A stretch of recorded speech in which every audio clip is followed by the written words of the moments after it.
YOSWA essula 16 olunyiriri olusooka okutuuka ku lusembayo.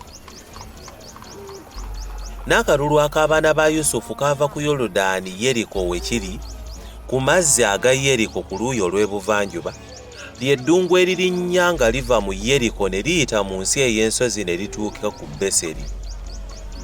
Ne kava ku Beseri ne kabuna Eruzi, ne kayita ku nsalo ey'Abaluki mu Atalosi, ne kakka ku luuyi olw'ebugwanjuba ku nsalo ey'Abafuleti, ku nsalo ey'e Besukolooni eky'emmanga.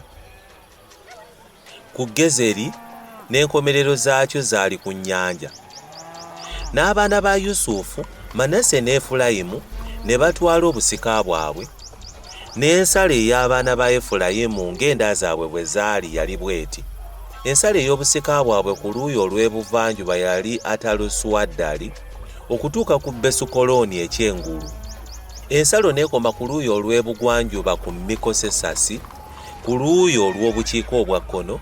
Ensalo ne yeetooloola ku luuyi olw'ebuvanjuba ku Tannasusulo ne kiyitako ku luuyi olw'ebuvanjuba olw'Yanowa. N'eva ku Yanowa n'ekka ku Atalosi ne ku Naala n'etuuka ku Yeriko n'ekoma ku Yoludaani. Okuva ku Tapuwa ensalo n'eyita ku luuyi olw'ebugwanjuba n'etuuka ku mugga Kaana n'enkomerero zaayo zaali ku nnyanja. Buno bwe busika obw'ekika eky'abaana ba Efulayimu ng'enda zaabwe bwe zaali.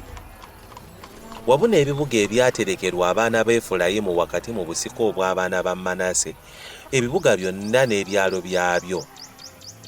Ne batagoba Bakanani abaali mu Gezeri, naye Abakanani ne babeera wakati mu ba Efulayimu, ne kaakano ne bafuuka abaddu okukola emirimu emiragire.